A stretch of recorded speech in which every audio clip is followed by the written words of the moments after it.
सखी ससुरा के बात, कैसे कहीं नहीं कुछ बुझा।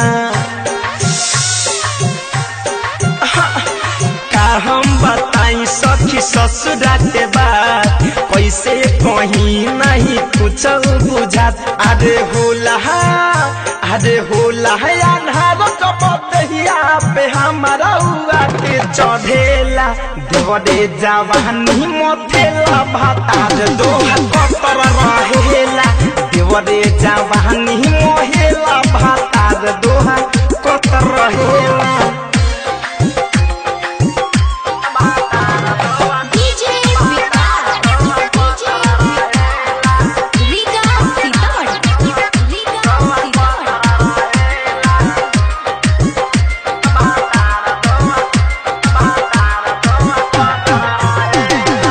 जिया पे कहेला भौजी ने घूम, हम तो हे चूमी तू हमारा के चूम।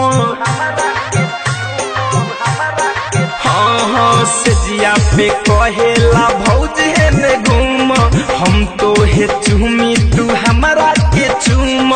माने ना आज माने ना हमरो कहनवा, बहनवा रोज नया करेला। देवरे जवानी मोहेला भातार दोहा कतर रहेला।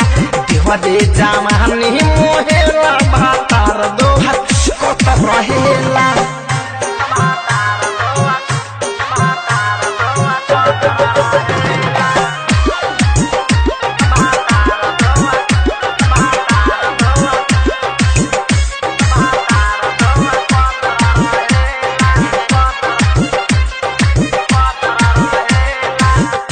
धनंजय न मानेला बतिया, धीरज दीवाना रोज तुरता खटिया।